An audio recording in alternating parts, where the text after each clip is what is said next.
여러분도 한 번쯤 이런 상상 해보신 적 있으시죠?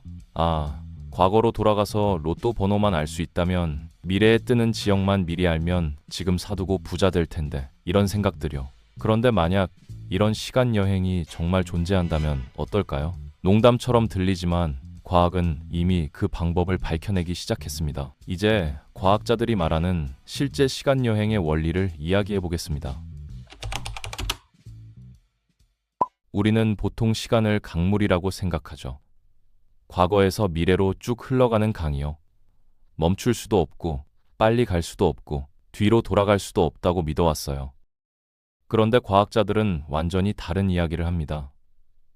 시간은 강물처럼 흐르는 게 아니라 처음부터 끝까지 이미 다 펼쳐져 있는 거대한 얼음판 같은 거라는 거예요.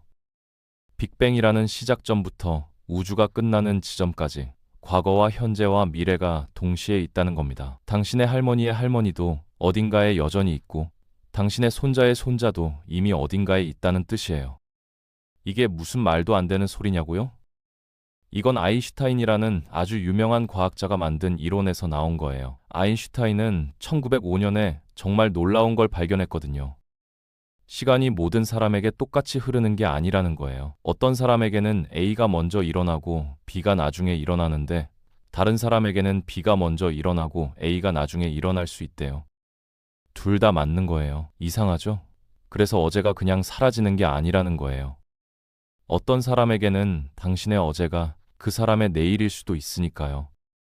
1908년에 민코프스키라는 과학자가 더 놀라운 걸 알아냈어요. 공간과 시간이 따로 있는 게 아니라 하나로 붙어 있다는 거예요. 앞뒤, 좌우, 위아래라는 세 가지 방향에 시간이라는 네 번째 방향이 더해져서 시공간이라는 걸 만든다는 거죠. 그리고 1915년에 아인슈타인이 또 엄청난 걸 발견해요. 이 시공간이 구부러질 수 있다는 거예요. 무거운 물건이 있으면 주변의 시공간이 휘어진대요. 트램펄린 위에 볼링공을 올려놓으면 가운데가 푹 꺼지잖아요. 그것처럼 태양이나 지구 같은 무거운 물건이 시공간을 푹 꺼지게 만든다는 거예요. 이게 그냥 상상이 아니라 진짜라는 증거가 있어요.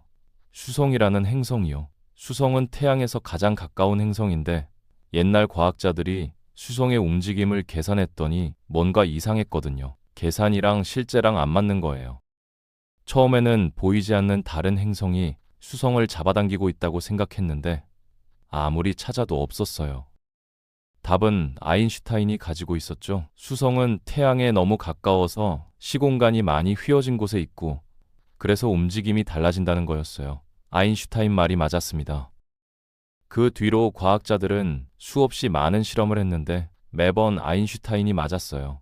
그래서 과학자들은 우리 우주가 과거와 현재와 미래를 모두 담고 있는 4차원 블록이라고 생각해요. 만약 신 같은 존재가 이 블록을 밖에서 볼 수 있다면 어제와 오늘과 내일이 나란히 있는 걸 볼 수 있을 거예요.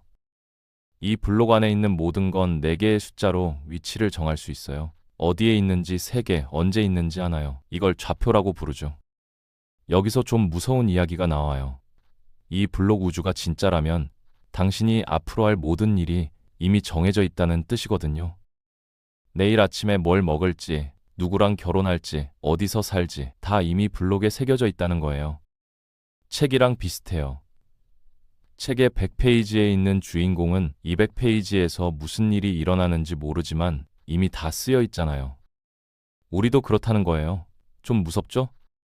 자, 이제 진짜 질문을 해볼게요. 시간여행은 가능할까요?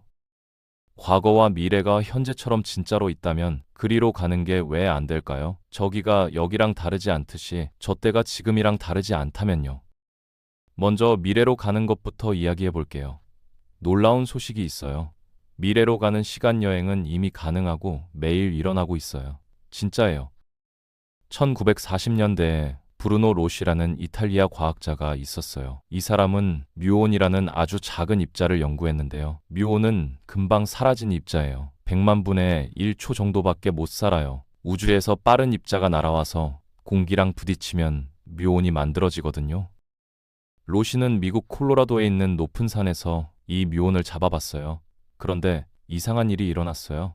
뮤온이 너무 많이 잡힌 거예요. 계산대로라면 거의 다 사라져야 하는데 훨씬 많이 살아남은 거죠. 왜 그랬을까요? 뮤온이 미래로 시간 여행을 하고 있었기 때문이에요. 아인슈타인에 따르면 뭔가가 빨리 움직이면 그것의 시간이 천천히 가거든요. 뮤온은 빛에 가까운 속도로 움직이고 있었어요. 그래서 뮤온한테는 시간이 아주 천천히 갔고 아직 사라질 시간이 안 된 거예요. 로시한테는 긴 시간이 지났지만 뮤온한테는 짧은 시간만 지난 거죠. 이걸 시간 지연이라고 불러요. 이게 진짜 시간 여행이냐고요? 이렇게 생각해 보세요. 당신이 빛의 속도에 가깝게 우주를 한 바퀴 돌고 온다고 해봐요. 당신한테는 25년이 지났는데 지구에서는 125년이 지나 있을 거예요.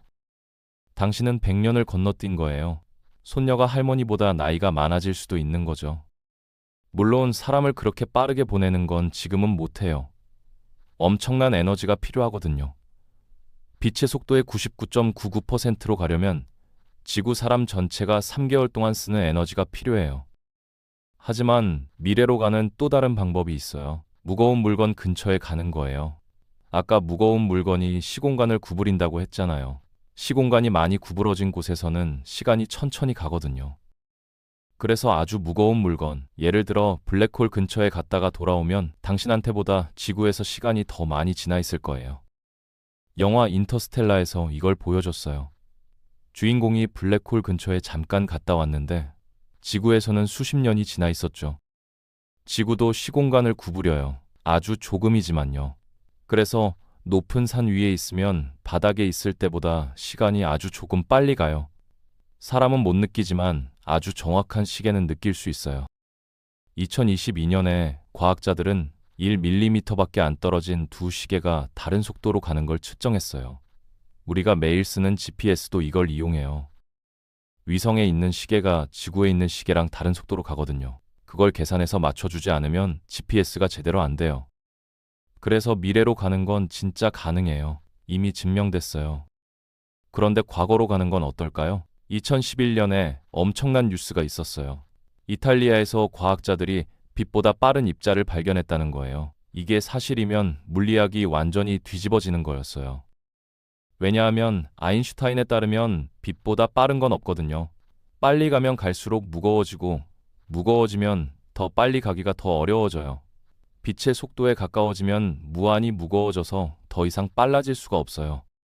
결국 1년 뒤에 밝혀졌어요. 실험 장비가 고장났던 거예요. 빛보다 빠른 건 없었어요. 하지만 과학자들이 왜 그렇게 흥분했냐면 빛보다 빠르게 가면 과거로 갈 수 있기 때문이에요. 1937년에 판 스토크미라는 과학자가 아인슈타인의 공식을 가지고 계산을 해봤는데 과거로 돌아가는 길이 있을 수도 있다는 걸 발견했거든요. 세계선이라고 해서 우리가 시공간을 지나가는 경로가 있는데 이게 동그랗게 돌아서 자기 자신과 만날 수 있다는 거예요. 그러면 나이 든 내가 어린 나를 만날 수 있는 거죠. 문제는 보통은 그러려면 빛보다 빨리 가야 한다는 거예요. 그런데 다른 방법이 있을 수도 있어요. 시공간을 엄청나게 구부리면 돼요. 1974년에 티플러라는 과학자가 태양보다 10배 이상 무거운 원통이 엄청 빠르게 돌면 어떻게 되는지 계산했어요. 그 원통 주위를 빙빙 돌면 시공간이 뒤틀려서 과거로 갈 수 있다는 거예요. 하지만 그 원통이 무한히 길어야 하고 1분에 수십억 번을 돌아야 해요. 현실적이지 않죠. 웜홀이라는 것도 있어요. 칼 세이건이라는 유명한 과학자가 소설을 쓰다가 생각해낸 건데요. 시공간을 종이라고 생각해 보세요. 지구가 한쪽에 있고 멀리 있는 별이 반대쪽에 있어요. 종이를 쭉 따라가면 오래 걸리겠죠. 그런데 종이를 반으로 접으면요? 지구와 그 별이 바로 위아래에 있게 돼요. 그 사이를 뚫으면 순식간에 갈 수 있어요. 이게 웜홀이에요. 공간뿐 아니라 시간도 연결할 수 있어서 과거로 가는데 쓸 수 있을지도 몰라요. 그런데 과거로 가면 이상한 문제가 생겨요. 할아버지 역설이라는 거예요. 과거로 가서 어린 할아버지를 없앤다고 해봐요.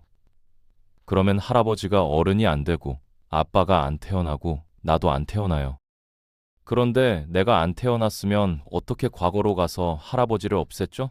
말이 안 되잖아요. 스티븐 호킹이라는 유명한 과학자는 이래서 과거로 가는 게 그냥 불가능하다고 했어요. 우주가 그런 일이 일어나지 않게 막는다는 거예요. 다른 과학자들은 다른 생각을 해요. 과거로 갈 수는 있지만 이미 일어난 일은 바꿀 수 없다는 거예요. 할아버지를 없애려고 해도 뭔가가 계속 방해해서 실패한다는 거죠. 총이 안 나가거나 빗나가거나요. 또 다른 생각도 있어요. 양자역학이라는 아주 이상한 물리학이 있는데 거기서 나온 다세계 이론이에요. 우주가 하나가 아니라 엄청나게 많다는 거예요. 뭔가가 일어날 때마다 우주가 갈라져서 모든 가능성이 다 일어난대요. 이 이론대로라면 과거로 갈 때 원래 우주가 아니라 다른 우주로 가는 거예요. 그래서 거기서 할아버지를 없애도 원래 우주의 할아버지는 괜찮아요. 좀 이상하죠? 머리가 아프지만 할아버지 역설을 풀 수 있는 방법이에요. 물리학자 브라이스 드위트는 이렇게 말했어요. 우주의 모든 구석에서 일어나는 모든 일이 우리 세계를 수없이 많은 복사본으로 나누고 있다고요. 무한한 당신들이 모든 가능한 일을 다 하고 있다는 거예요. 그래서 결론은 이거예요. 미래로 가는 건 진짜 가능하고 이미 일어나고 있어요. 우주 비행사들은 우리보다 조금 느리게 늙고 있고 GPS 위성의 시계는 우리 시계랑 다른 속도로 가고 있어요. 과거로 가는 건 아직 확실하지 않아요. 이론적으로는 가능할 수도 있는데 실제로 할 수 있는지는 모르겠어요. 하지만 한 가지는 알 수 있어요. 과거가 정말로 사라지지 않았을 수도 있다는 거예요. 어딘가에 여전히 있을지도 몰라요. 우리가 갈 수 없을 뿐이지요. 만약 여러분이 과거 혹은 미래로 시간여행을 할 수 있다면 가장 먼저 어떤 걸 해보고 싶으신가요? 문득 스치는 생각부터 오래 간직한 꿈까지 댓글에 편하게 남겨주세요. 여러분과 재미있게 소통하고 싶어요. 감사합니다.